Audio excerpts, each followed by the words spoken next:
Hey, this is Steven from LegitTechTutorials, and welcome to Beginning C, our next tutorial here. In this tutorial, we're going to continue on our last tutorial on functions, and in this tutorial, we're going to talk about parameters and how to pass parameters back and forth. And how we're going to do that is we're going to go to this grades class that we worked on last time and break it into further smaller parts and pass parameters around to make it a little better organized and have it a little more split up to where each part has its own little derivative of the big part. So that all we need to do is just add a couple changes to the small part and it will work for everything. Couple announcements for the channel. I added the book that I'm using as a reference inside the description, but this book is kind of funky, so I'm gonna look for another book. And actually, the one that's in the description is a edition higher than the one I got. It's more recent. So yeah, check that out. And look in the description for all my series, and I'll have the books that I'm using as references for this channel.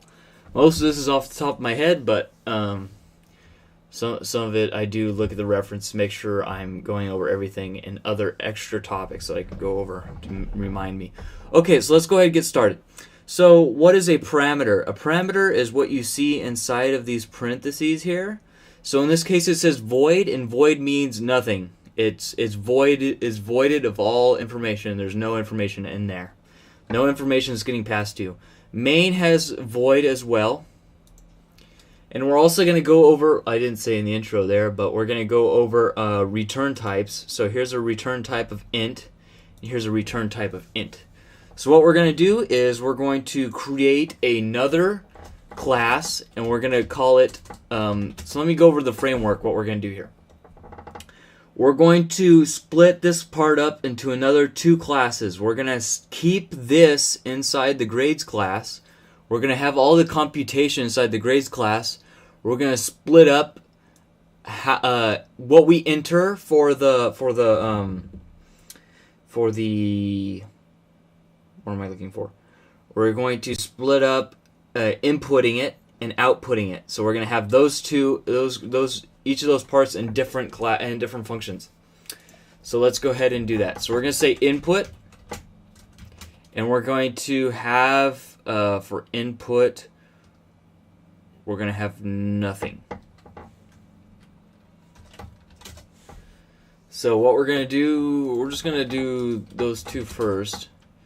So, I mean, you could put either nothing in there or you could put void. I guess if you want to be specific, you could do void.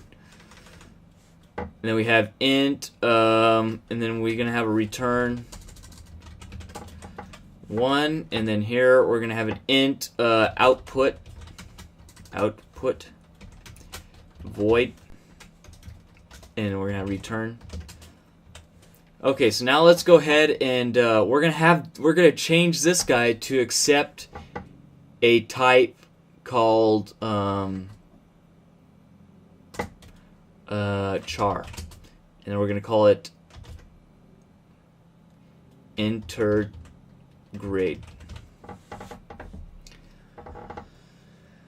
And then what we're going to do is we're going to start pulling stuff out. So what we're going to want to do is we're going to want to create these as an instance variable.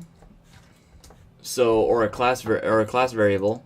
So here we're going to pull these out and on top of everything. So there's a thing called scope.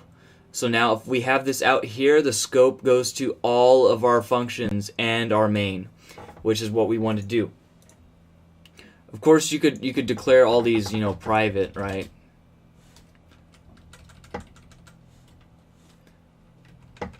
But in this case, we're not going to want to do that. We'll go over that later. We're just going to have them public right now, just in case, but we're not going to refer to them too publicly. Alright, so here we have the input. So we're going to pull this input out here. And we're going to cut this. And we're going to paste this here. So now it says enter in your grade and enter grade char. Now, before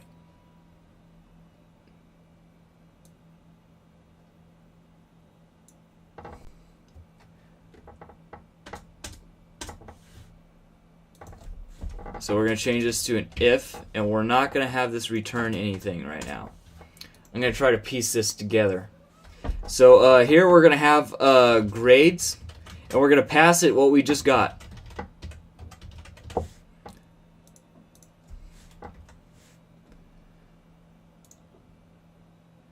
And we'll call this M entered grade. Just, you know, just so that we split it up there.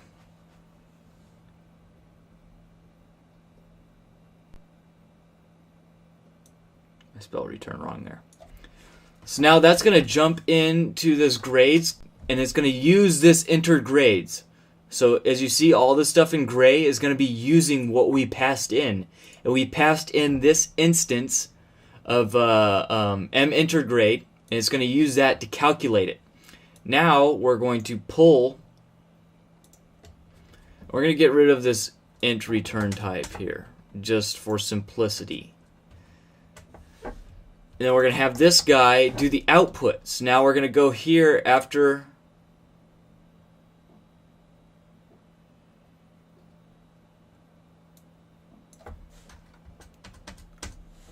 Actually, this guy is going to have an int return, because this guy is going to be our end all. So once it defaults through here and it does not work, so this is going to be an else. Then we're going to have the return in there to get it to stop running, right? Because it has jumped out and we do not want to do anything anymore. So now, after it does the number of grades, grade count, we're going to want it to go back in and call in another input. And we're going to copy and paste this guy multiple times. After each successful input, we're going to want to have it do it again. This is called recursion, which we'll go over a lot going through this. So if it doesn't do this, then it goes into else, and you see that we changed this from while to an if because we only want to do it once because we're doing recursion. You don't have whiles in recursion because that is how recursion works, is that it keeps going over and over again, so you only need these classes, you only need these functions to do it once. Okay, so now we need to make sure that we have it do an output. So first, before we do the input, we want it to do an output. So this will tell us, wow, I really output.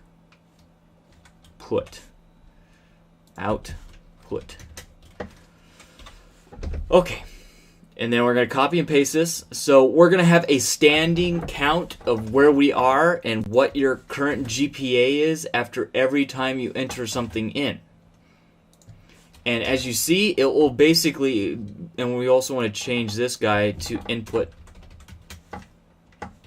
So now it's going to keep jumping through these.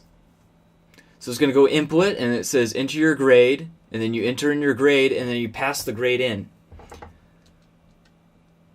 But there is actually one problem here. Because of this guy, I think because we need to eat the character. So we're going to find out here if this is going to work here. So it's going to say GPA, and then we're going to have and then let's go ahead and have this have another return type. So let's have it get that entered grade again. So we're going to say print f grade entered. Actually, we don't really need to do that because I mean you see there on the console what you just entered in. So let's not do that. Now let's go ahead and see what we got here. Build successful. All right, but I don't think it's going to work perfectly. See, it didn't eat that character. So what I'm going to need to do is have it eat the character. This right here. So we're going to copy that.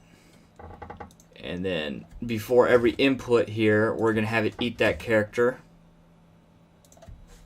to clean out the buffer so that it works properly.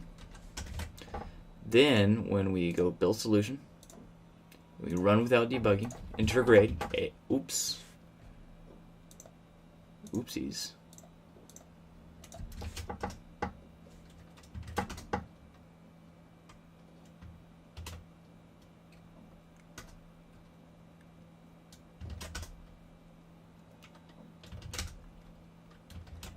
So there you can see we have a standing grade after you input it in each time.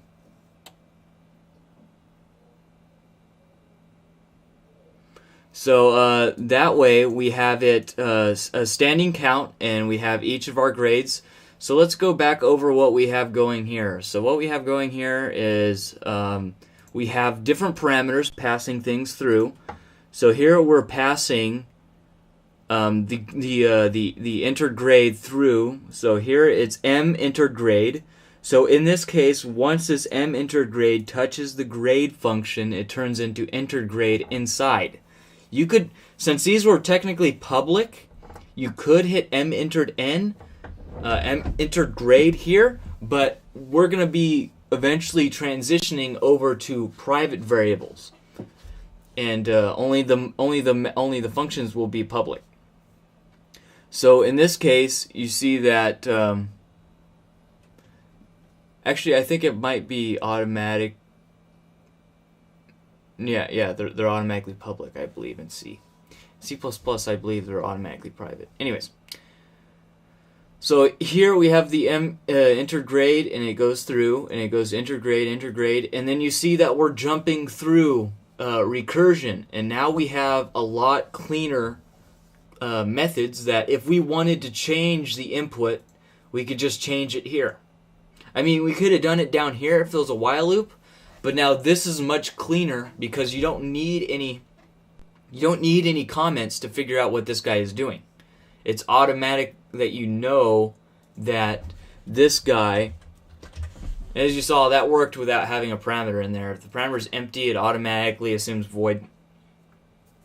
But you see that we could tell what this program is doing every step of the way, especially if we turn this into calculate grade, or something like that, something along those lines. You don't need any comments here outside of these methods because you know exactly what it's doing. When you had that thing at the top, you're like, okay, I know from looking at it that it's importing a char, right, a character, but here at the bottom you can't really tell it's inputting. So if you showed this to someone that is not even a programmer, they'll know what is inside this without even needing to read the calls here. So they know, okay, here you're accepting the input, here you're calculating it, and here you're doing the output. And of course you could reorder it to where you put the output here at the bottom to kind of get more of the three-step input, calculate, output type thing. And then it jumps back into the top. You could do that, but I guess it's technically doing the output first and then going back to the input. I don't know. It depends. So this is where you develop your style, right? Your style of programming. You could use other people's style or the standard style, but here, this is where you start building in your ease of use with your programs and how clean they are. As you see, this is incredibly clean. And we get it done in very few lines, and we have extra functions here, and those functions could take in parameters. So we're getting close to really professional code where all the variables are private, and you could only get it using getters and setters, which actually I haven't even gone over yet. Let me go over that really quick. This video is going way over, but let me show you what a getter and setter is.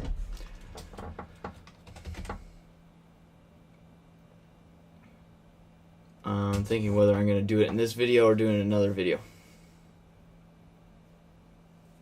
I guess I'll do it in this video here. So, well, I'll just give you an example. So, let's say we wanted to do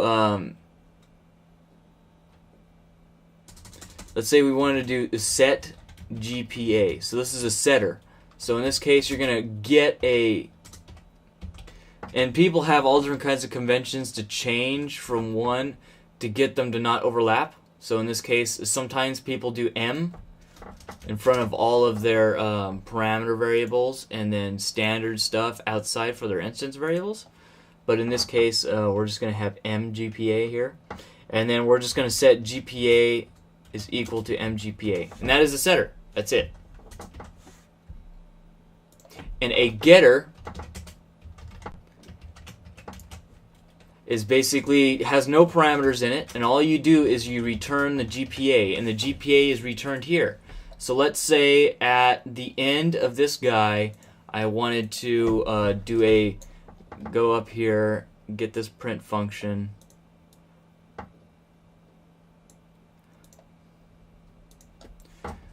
So for example, in this case, what we would do is we would return GPA, and then here we would just do get GPA. I accidentally had it capitalized there.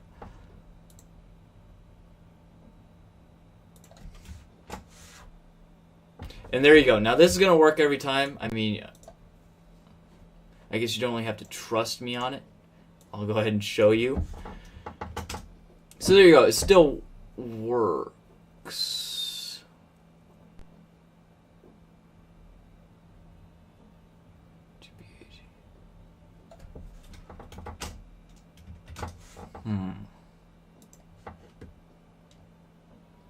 Oh, GPA is a float. That would help. Yeah.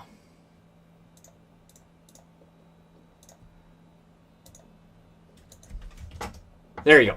So as you can see there, it works exactly the same, and that's what we're going to start making our way into working on, is having is using getters and setters to get each. So in this case, for a good program, you would have a getter and setter for each of these variables. But in this case, we just did float GPA. And sometimes your IDE, you could just tell it to do it automatically and automatically do the getters and setters. And you tell it what to add in front of that instance variable. So in this case, you would say add M in front of every instance variable. I know you could do it in Eclipse. You just go, you just go build getters and setters, and it'll do it automatically in Eclipse for Java. But in this case, we're going to do it manually. So that's a getter and setter. So I'm going to end this video here. So yeah, so we went over a lot in this video. We went over a lot of functions, and we went over kind of how you want to style your program. And further tutorials in this series, I'm probably going to be going for speed, more towards look, because you always, as a new beginner to programming, whether this is your first language, second language, third language, if you've only been doing it for a couple of years or 1 year or even less, then I would go for getting the code to work first, and then getting it to be a lot less, getting it to go faster and be a lot more pretty. Because if you're doing a game and the game is not all that pretty, it still works. You could still publish it and produce updates as you clean up the code. I mean, you could do that. So we'll be going over these functions a lot more in upcoming videos, and it's going to be our staple from here on out. So it's been Steven from LegitTechTutorials. I'd like to thank you for watching my video. If you have any questions for me, email me. Subscribe for more videos in this series and other series like it. And if you're looking for the book that I'm using as a reference, I mean, I haven't even looked at the book yet. I just have it open there. I haven't looked at it. But it's in the description there, and I'll look for a better C book for you guys if you want to look at this stuff more in detail, look how it's built, look at this one's got a lot of tips and tricks and things that you'd possibly get wrong and how to fix those. And you could learn through that book as well. So check that out in the description, and if you want to pick them up, go ahead and pick it up. Alright, I'd like to thank you for watching, and I'll see you in my next video. Take it easy.